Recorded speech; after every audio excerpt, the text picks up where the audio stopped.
fidelidad de Dios. Vamos a estudiar otro de los atributos de Dios, que es su fidelidad.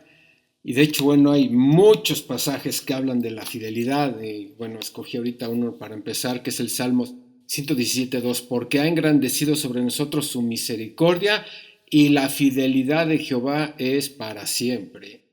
Como les decía, hay muchos pasajes que hablan de la fidelidad de Dios, pero sin embargo hay un salmo en especial, habla específicamente, como que el tema es la fidelidad, ¿no? O está centrado este salmo, que es el Salmo 106.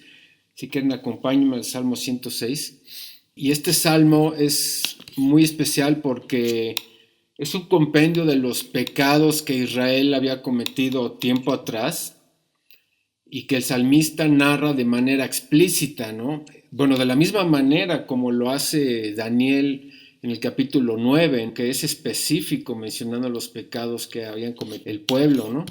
Aquí el mismo salmista habla de varios pecados de Israel y no los minimiza ni los maquilla, sino que nos muestra la gravedad de estos pecados.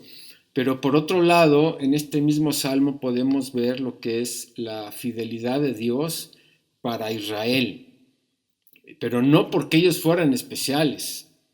El pueblo judío, ellos piensan que por haber sido escogidos por Dios, que de hecho lo es, fueron escogidos en el Antiguo Testamento por Dios, ese mismo hecho ya los hace salvos, ¿no? O los hace especiales. Pero realmente no fue eso.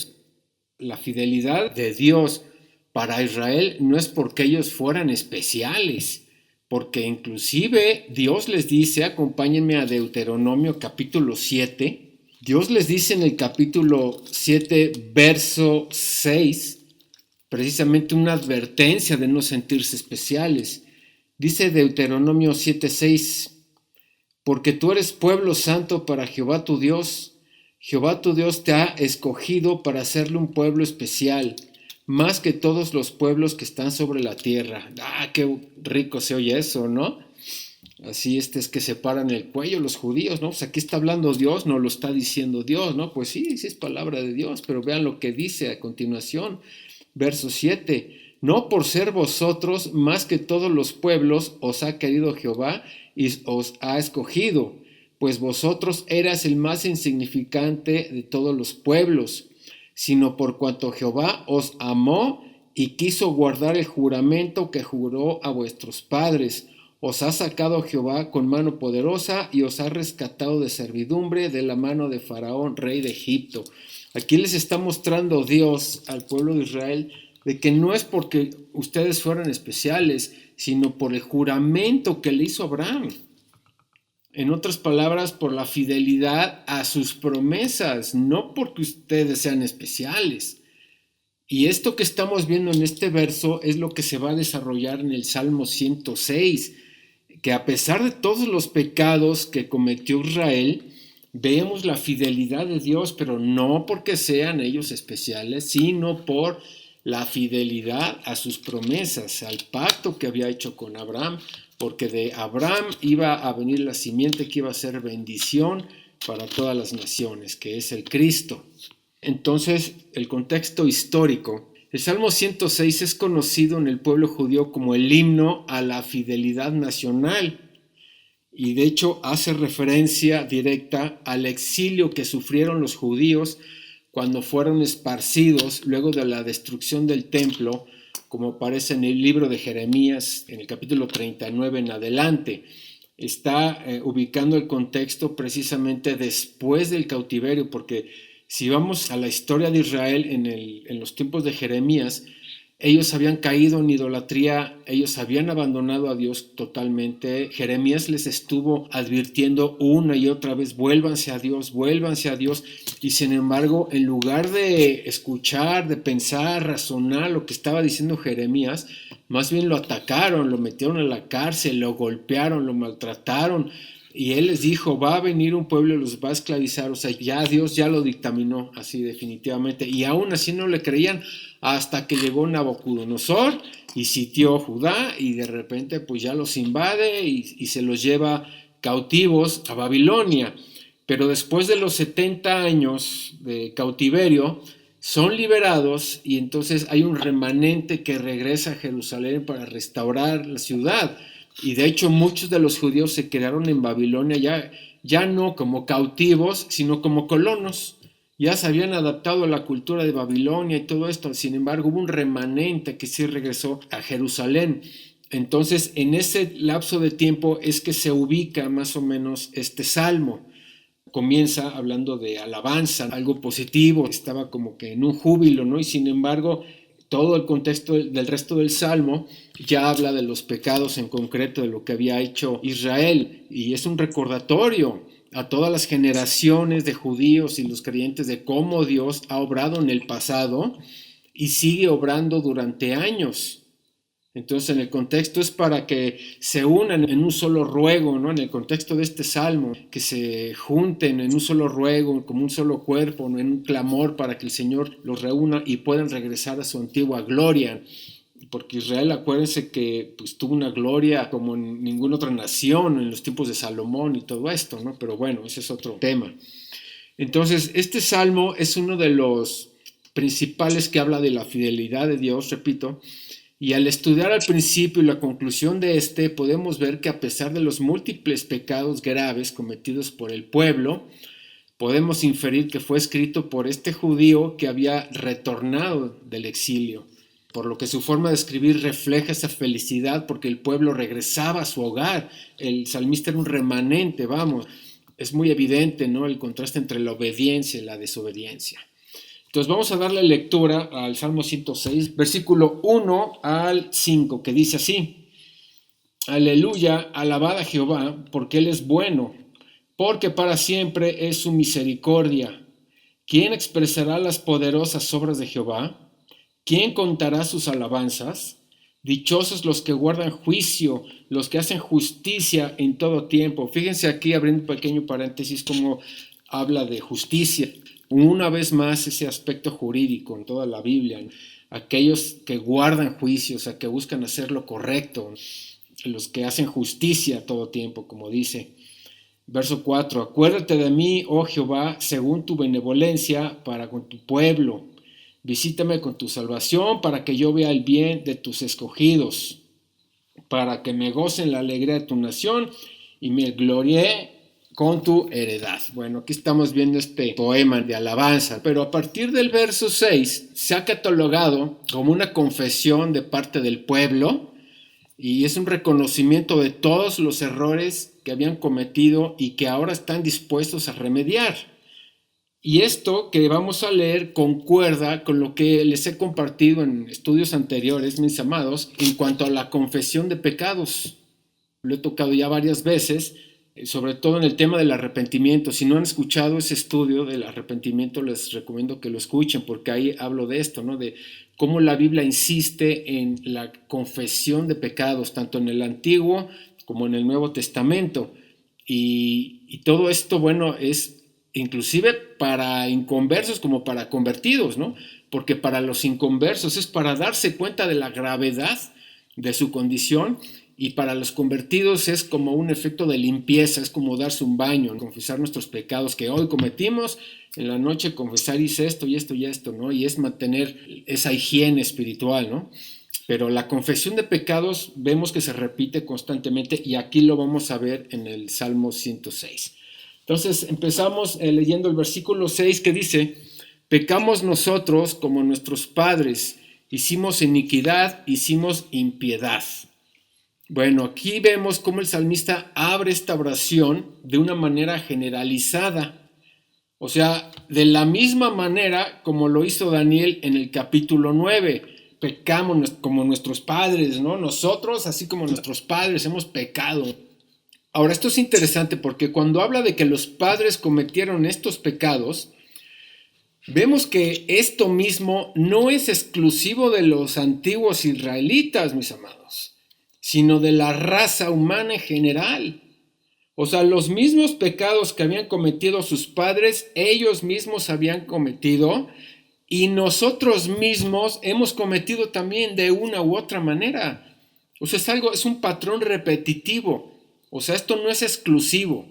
Entonces, cuando habla de que nuestros padres pecaron, está incluyendo a nuestros padres también, o sea, nos está incluyendo a nosotros, porque hemos hecho exactamente lo mismo. Y entonces comienza ya los agravios. Dice el versículo 7 en adelante. Dice, nuestros padres en Egipto no entendieron tus maravillas, no se acordaron de la muchedumbre de tus misericordias, sino que se rebelaron junto al mar rojo. Pero Él los salvó por amor de su nombre. Fíjense que esto es importante, esto subrayenlo, cuando dice Él los salvó por amor de su nombre, es por Él mismo, por Dios, por Él, porque Él jura por sí mismo también. Hay otra porción que nos habla de esto. No por ellos, no porque tuvieran valor, ¿no? Sino que más bien porque Él había jurado algo, porque Él había hecho una promesa a Abraham. Aquí vemos nuevamente esa fidelidad a la promesa. Cuando vemos que dice que Él los salvó por amor de su nombre, es un sinónimo como de por la promesa que hice. Entonces, en el contexto en este versículo está hablando de cuando ellos estaban en Egipto. Ellos vieron las plagas, todas y cada una de las plagas. Ellos vieron el mar rojo abierto y todo esto. Dice el versículo 9, reprendió al mar rojo y lo secó y les hizo ir por el abismo como por un desierto. Los salvó de mano del enemigo y los rescató de mano del adversario. Cubrieron las aguas a sus enemigos, no quedó ni uno de ellos. Entonces creyeron a sus palabras y cantaron su alabanza. Bueno, aquí vemos... Se entiende que apenas estaban saliendo, estaban un poco confundidos, pero bueno, aquí en este contexto del 7 al 12 vemos todo lo que ellos presenciaron.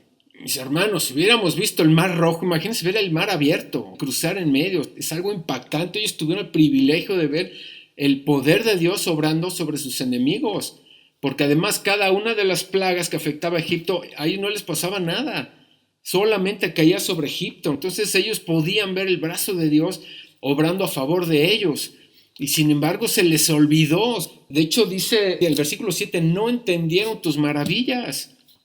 ¿Por qué no entendían? ¿Qué es lo que pasaba con ellos? ¿Estaban ciegos o qué?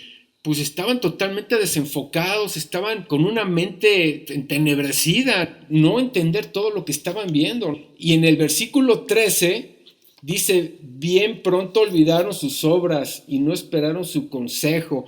Ellos fueron olvidadizos, se les olvidó todo lo que había pasado. Pero fíjense, podemos ver que a pesar de su falta de memoria, o yo no sé qué, Dios cumplió su voluntad por amor a su nombre, como lo acabamos de ver. Y esto era sacar a los hebreos hacia el desierto para restaurar el pacto. O sea, Él lo iba a hacer sí o sí. Entonces, sin embargo, en el verso 13 vemos que se olvidaron de todo. Bien pronto olvidaron sus obras, no esperaron su consejo. Y esto lo podemos ver en Éxodo capítulo 16, que es precisamente el contexto en el cual el salmista se está refiriendo. Éxodo 16:1. Partió luego de Elim toda la congregación de los hijos de Israel y vino al desierto de Sin, que estaba entre Elim y Sinaí. Y chequen, subrayen, a los 15 días del segundo mes después que salieron de la tierra de Egipto. O sea, aquí estamos viendo un dato cronológico. Los 15 días del segundo mes, estamos hablando de 45 días. O sea, salieron de Egipto y a los 45 días, que es lo que dice el verso, dice ahora el 2, y toda la congregación de los hijos de Israel murmuró contra Moisés y Aarón en el desierto. Fíjense, a los 45 días. O sea, se les olvidó totalmente. ¿Y saben qué? Así es la raza humana, así somos todos. Y de hecho vemos en el versículo 3 que dice, y les decían los hijos de Israel, ojalá hubiéramos muerto por mano de Jehová en la tierra de Egipto, cuando nos sentábamos a las ollas de carne, cuando comíamos pan hasta saciarnos, cuando habéis sacado para el desierto para matar de hambre a toda esta multitud. Vean cómo están murmurando, cómo están atacando a Moisés después de haber visto los milagros. Esto es increíble. ¿Y saben de qué nos muestra esto? Que el hombre es el único ser sobre el planeta Tierra que tropieza con la misma roca o con la misma piedra, que olvida todo con el tiempo. Y miren, por eso lo único que la raza humana ha aprendido de la historia es que no aprende de ella. Los mismos errores se vienen cometiendo vez tras vez, vez tras vez. ¿Y por qué? Porque no pensamos, porque no meditamos. Hago mucho énfasis siempre en esto. No pensamos, no meditamos, no nos tomamos un tiempo para razonar. Y también lo he mencionado en otros estudios. El que no analiza sus errores va a seguir cometiendo los mismos errores. Queremos resultados diferentes actuando de la misma manera. Y así somos, en verdad. Bueno, yo creo que todos hemos experimentado en alguna ocasión que le has echado la mano a alguien, has dedicado tiempo, esfuerzo, dinero y todo, y con el tiempo ya se les olvida, tan contra se te ponen luego. Híjole, es bien común eso. Es bien común, y aquí lo estamos viendo después de haber visto todo lo que Dios había hecho por ellos en Egipto, ver el mar y todo, a los 45 días, todavía hubiera sido una generación después, pero ellos mismos habían visto hace 45 días, vieron el mar abierto y ya andaban murmurando, ay, ojalá nos hubiéramos quedado allá, ¿qué hacemos aquí en el desierto? ¿Se dan cuenta que exactamente así somos? ¿Y saben por qué pasa todo esto? Porque ¿dónde estaba su mirada? ¿Dónde estaba el enfoque de ellos? En las circunstancias, en el desierto. Ay, Moisés, ve qué calor, cuánta tierra, y hay espinas, hay escorpiones, moscos. ¿Qué es esto, Moisés?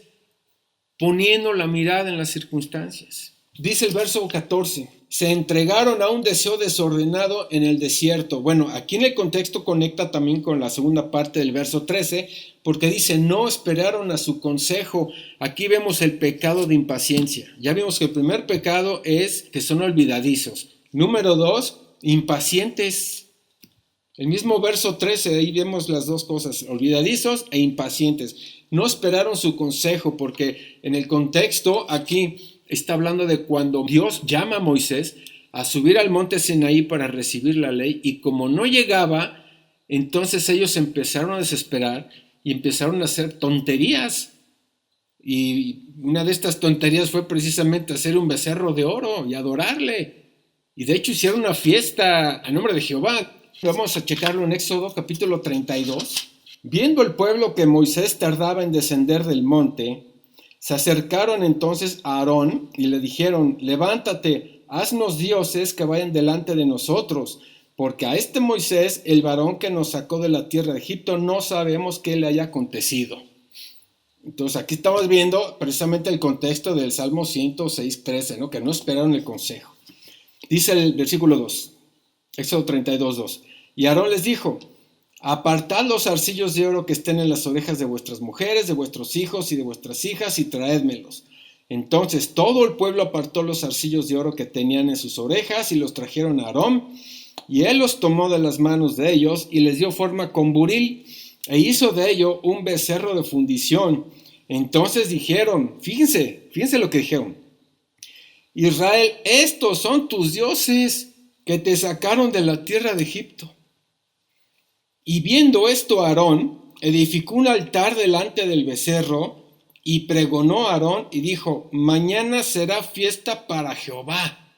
Al día siguiente madrugaron, o sea, le echaron ganas, se levantaron temprano, ofrecieron holocaustos y presentaron ofrendas de paz, y se sentó el pueblo a comer, a beber, y se levantó a regocijarse.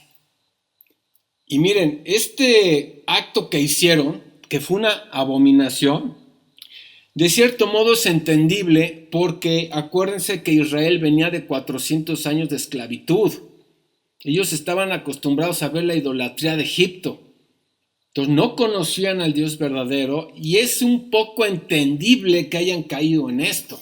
Los estoy justificando un poco, pero bueno, fue una abominación, porque le estaban llamando a este becerro de oro el Dios que los había sacado de Egipto. Y vean que en el contexto, la fiesta la están llamando para Jehová, que estaban madrugando, que hicieron holocaustos, o sea, estaban haciendo el pacto, que presentaron ofrendas de paz, o sea, hicieron todo el protocolo necesario para hacer una fiesta a Jehová, pero adorando un becerro de oro. Y mis amados, esto es exactamente lo mismo que sucede hoy en día cuando se organizan estos eventos en las mega iglesias, conciertos de alabanza a Dios. Y ahí están los conciertos con volumen extra, con luces, con humo, con desorden, con caos, con ruido, la gente bailando, bailarinas sensuales, llamándole alabanza y adoración, cantando letras cristianas, eso sí. Pero es exactamente lo mismo, le llaman una sesión o tarde de alabanza y adoración a Dios, cuando realmente lo que están haciendo es un culto a la carne. Porque realmente ahí nada más se está moviendo la carne, se está moviendo las emociones, o sea, ¿cuál devoción? Y está llena de todo tipo de gente, chavos acostándose con las novias, viviendo en unión libre, emborrachándose o hasta fumando o hasta entachados. O sea, vas a ver tú qué clase de personas van ahí y le llaman sesiones de alabanza y adoración. Ese es el equivalente el día de hoy a esto que acabamos de leer. Una fiesta con todo el protocolo para llamarle fiesta a Jehová. Lo mismito lo vemos hoy en día con estas famosas tardes de alabanza y adoración. Regresamos al Salmo 106 y vemos el versículo 16, el siguiente pecado. Y tuvieron envidia de Moisés en el campamento y contra Aarón, el santo de Jehová. Aquí estamos viendo el tercer pecado, que es el pecado de envidia. Y esto lo podemos ver el contexto de esto que acabamos de leer en el libro de Números, capítulo 16, del 1 en adelante. Y dice, Coré, hijo de Izar, hijo de Coat, hijo de Leví, y Datán, y Abiram, hijos de Eliab, y On, hijo de Pelet, de los hijos de Rubén, tomaron gente. Y se levantaron contra Moisés con 250 varones de los hijos de Israel, príncipes de la congregación, de los del consejo, varones de renombre, y se juntaron contra Moisés y Aarón y les dijeron, basta ya de vosotros. Ahí está un intento de golpe de estado. Ahí estamos viendo a Coré y a sus cuates queriendo tumbar a Moisés y Aarón por envidiosos, como lo acabamos de leer en el Salmo. Por envidia. ¿Y por qué ustedes son líderes? ¿Y por qué yo no? Y esto lo vemos hoy en día, igualito, peleando liderazgos. Y luego fíjense lo que sucede. Dice el versículo 3, basta ya de vosotros, porque toda la congregación, todos ellos son santos, y en medio de ellos está Jehová. ¿Por qué pues os levantáis vosotros sobre la congregación de Jehová? O sea, ellos están diciendo, nosotros también somos santos, nosotros también podemos ser líderes. Cuando oyó esto Moisés se postró sobre su rostro y habló a Coré y a todo su séquito diciendo, mañana mostrará Jehová quién es suyo y quién es santo, y hará que se acerque a él, al que él escogiere, él lo acercará así. Haced esto, tomaos incensarios, Coré y todo su séquito, y poned fuego en ellos, y poned en ellos incienso delante de Jehová mañana, y el varón a quien Jehová escogiere, aquel será santo. Esto os baste, hijos de Leví.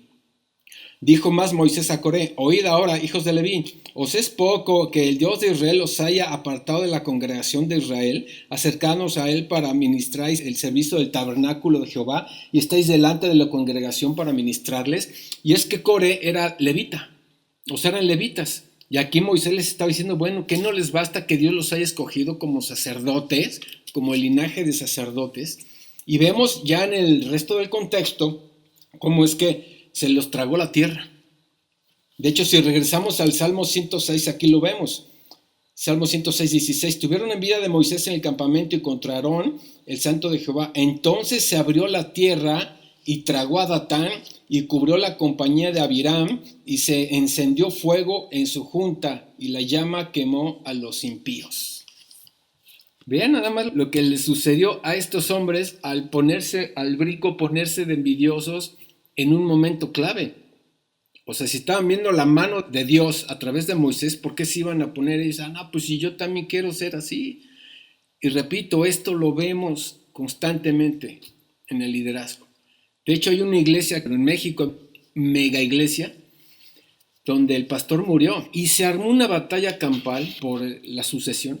¿Quién quería ser el pastor? Los líderes y los que trabajaban, bueno, los ancianos, se pelearon, pero en serio, casi a golpes por el puesto, porque quieren ser líderes todos. Es una naturaleza humana. Como les decía también aquí en Valle, que quisieron hacer una alianza de pastores y no se hizo nada porque todos querían ser líderes. Aquí vemos nuevamente la envidia. Versículo 19. Hicieron becerro en Horeb, se postraron ante una imagen de fundición. Bueno, aquí estamos viendo el pecado de idolatría, que esto ya lo mencionamos, cuando hicieron el becerro, hicieron la fiesta a Jehová, etcétera, etcétera, ¿no? Pero luego dice el 20, así cambiaron su gloria por la imagen de un buey que come hierba. Olvidaron al Dios de su salvación, que había hecho grandezas en Egipto, maravillas en la tierra de Cam, cosas formidables sobre el mar rojo. Y trató de destruirlos, de no verse interpuesto Moisés su escogido delante de él, a fin de apartar su indignación para que no los destruyese. ¿Ya vieron? Que inclusive ya quería Dios eliminarlos. Y de hecho, a esto lo podemos ver, Éxodo 32:9, dijo más Jehová a Moisés, yo he visto a este pueblo, que por cierto es pueblo de dura cerviz. Ahora pues, déjame que se encienda mi ira en ellos y los consuma, y de ti yo haré una nación grande. Fíjense el grado de gravedad del pecado que estaban cometiendo estos hombres, porque en el contexto estamos hablando del becerro de oro, precisamente la fiesta, ¿no? Y que le dice Dios a Moisés, permíteme eliminarlos, los voy a hacer papilla. ¿Y sabes qué? Yo de ti voy a hacer una nación. O sea, iba a cambiar el plan que tenía con Abraham, porque Abraham le había hecho la promesa. Pero fíjense a qué punto llegó Dios, o bueno, a qué punto llegó la terquedad, la ingratitud de los israelitas, que Dios determinó eliminarlos y restaurar ese pacto de formar una nación, pero con Moisés. Aquí lo estamos viendo. Y dice Moisés, fíjense el corazón de Moisés, versículo 11. Entonces Moisés oró en presencia de Jehová su Dios y dijo, oh Jehová, ¿por qué se encenderá tu furor contra tu pueblo, que tú sacaste de la tierra de Egipto con gran poder y con mano fuerte? ¿Por qué han de hablar los egipcios diciendo, para mal los sacó, para matarlos en los montes y para raerlos de sobre la faz de la tierra? Vuélvete del ardor de tu ira y arrepiéntete de este mal contra tu pueblo.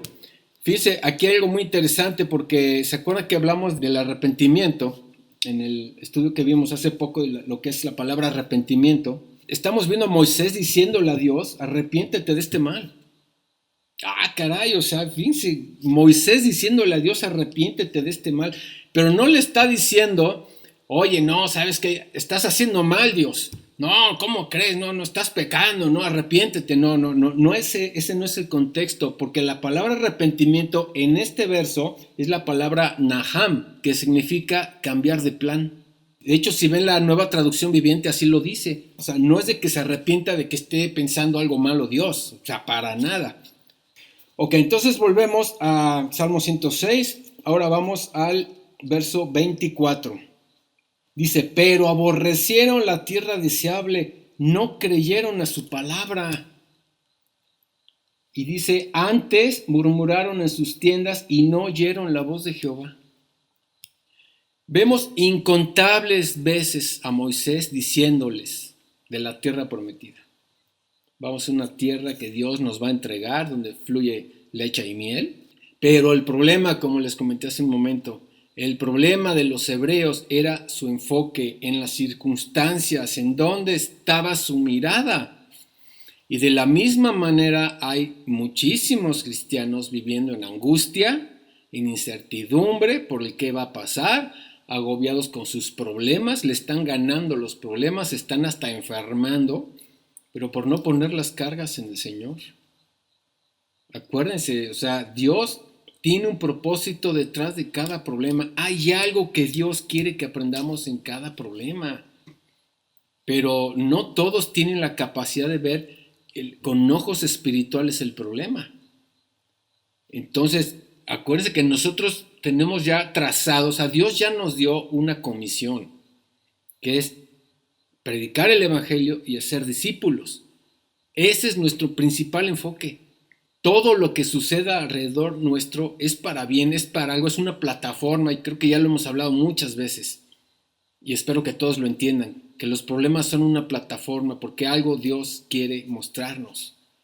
Entonces hay que tratar siempre de ver y pedirle a Dios en oración, si es que no pueden o no lo logran, es ver con los ojos espirituales las circunstancias, porque siempre Dios tiene algo detrás de cada problema.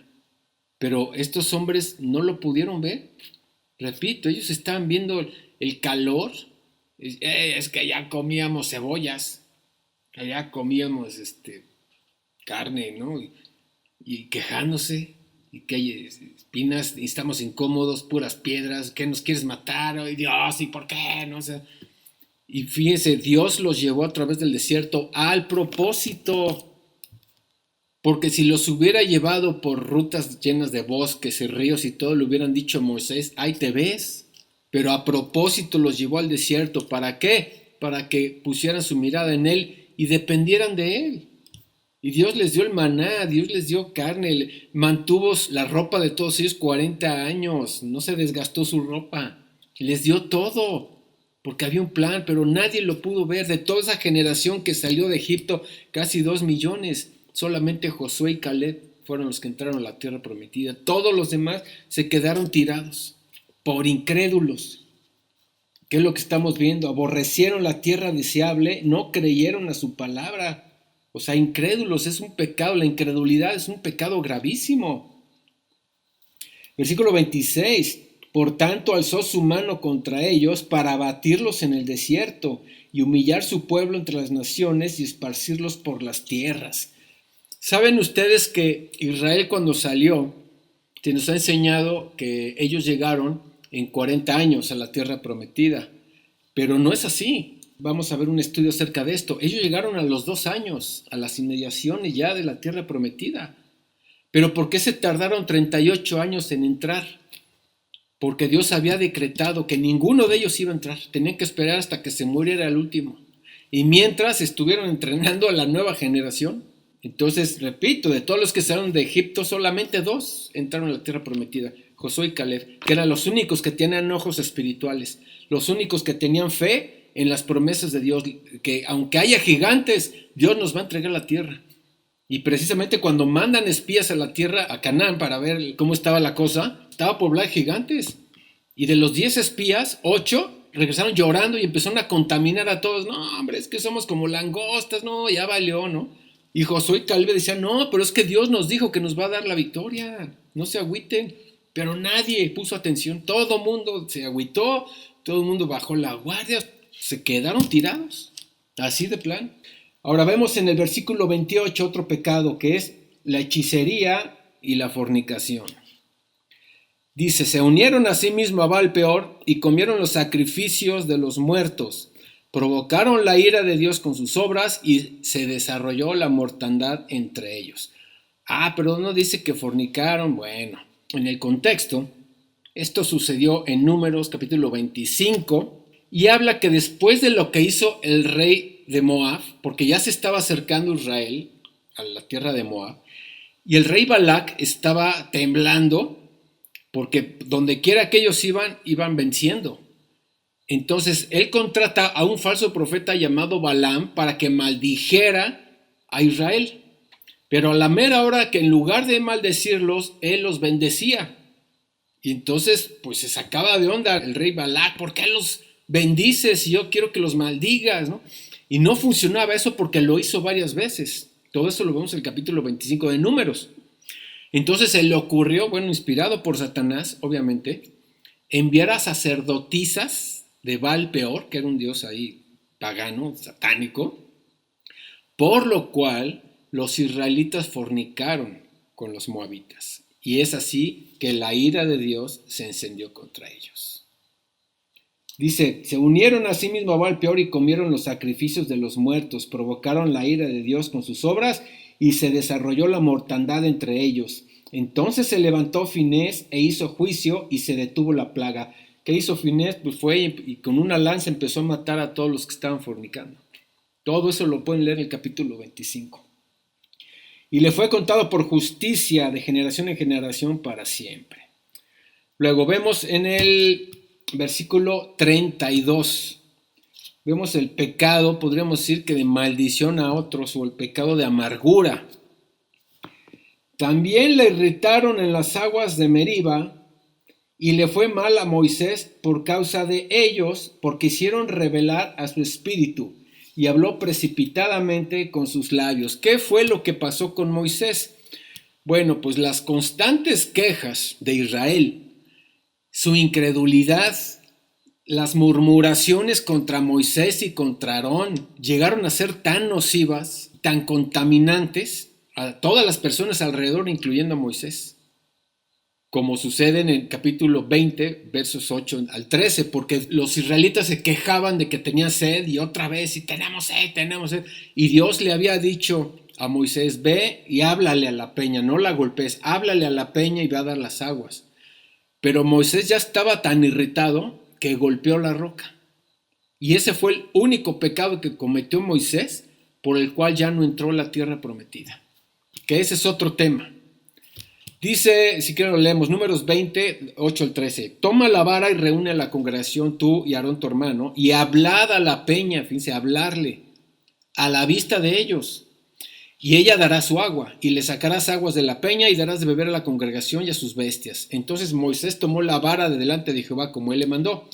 Y reunieron Moisés y Aarón a la congregación delante de la peña, y les dijo, oíd ahora, rebeldes, ¿os hemos de hacer salir aguas de esta peña? Aquí comete un error porque dice, os hemos de hacer salir agua de esta peña, o sea, él incluyéndose al nivel de Dios, ¿no? Pues era Dios el que les iba a dar el agua, ahí comenzó el problema, ¿no? Entonces alzó Moisés su mano y golpeó la peña con su vara 2 veces y salieron muchas aguas. Y vivió la congregación y sus bestias. Y Jehová dijo a Moisés y Aarón, por cuanto no creísteis en mí para santificarme delante de los hijos de Israel, ese fue el problema, que no lo santificó delante de los hijos de Israel. Por tanto, no meteréis esta congregación en la tierra que les he dado. Estas son las aguas de la rencilla por las cuales contendieron los hijos de Israel con Jehová y él se santificó en ellos. Bueno, entonces estamos viendo cómo es que inclusive Hebreos 12:15 nos muestra cómo es que la amargura contamina. Es algo así como radioactividad. Cuando alguien está amargado, como estos israelitas, empiezan a contaminar a todos. Dice Hebreos 12:15, mirad bien, no sea que alguno deje de alcanzar la gracia de Dios, que brotando alguna raíz de amargura os estorbe y por ella muchos sean contaminados. Y vean que no es a simple vista, porque dice brotando alguna raíz de amargura, y una raíz está debajo de la tierra y no se ve. Y así hay mucha gente que tiene una raíz de amargura y que contamina a su alrededor. Híjole, eso es bien común. Creo que todos conocemos personas así, ¿no? Porque de esta misma manera sucede hoy en día.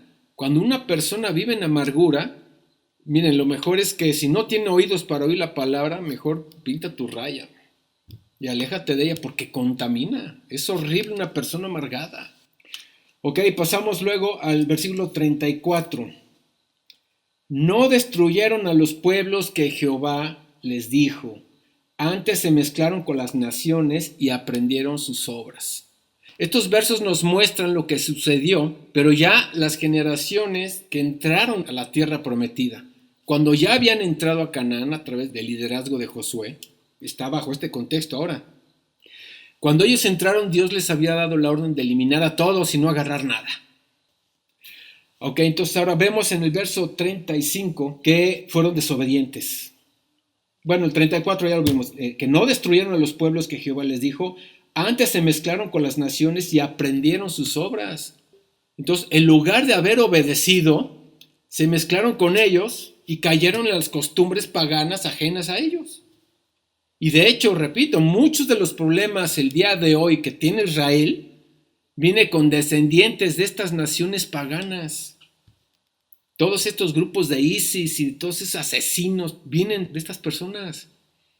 Y precisamente por no haberlos exterminado, aprendieron, se mezclaron con ellos y les trajo una cantidad de problemas como viene relatado en la palabra. Pero luego en el 37 vemos algo abominable. Sacrificaron sus hijos y sus hijas a los demonios. ¿Vieron cómo se mezclaron? Adaptaron estas costumbres por no haberlos liquidado. Adaptaron estas costumbres satánicas de sacrificar a sus hijos y a sus hijas a los demonios. Esto es satanismo puro. Y derramaron la sangre inocente y la sangre de sus hijos y de sus hijas que ofrecieron en sacrificio los ídolos de Canaán. y la tierra fue contaminada con sangre. Se contaminaron así con sus obras y se prostituyeron con sus hechos. Válgame.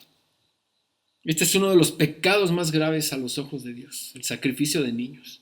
Y es en este punto cuando uno podría pensar, ¿y por qué Dios continúa con ellos cuando estaban cometiendo estas atrocidades abominables a los ojos de Dios?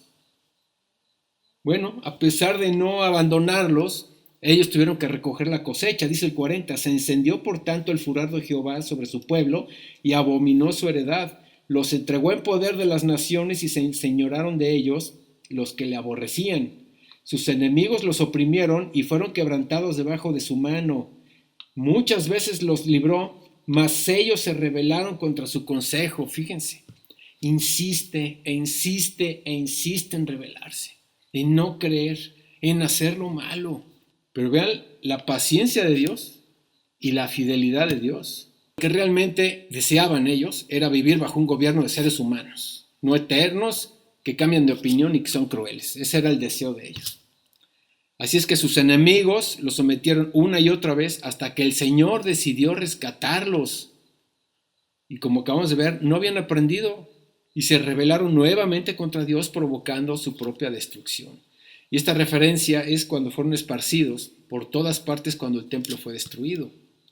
Ahora, sin embargo, la historia no termina ahí. Ahora sí, vamos al versículo 44, y es la clave de este estudio para entender lo que es la fidelidad de Dios a sus promesas. Fíjese, después de toda la lista de pecados que acabamos de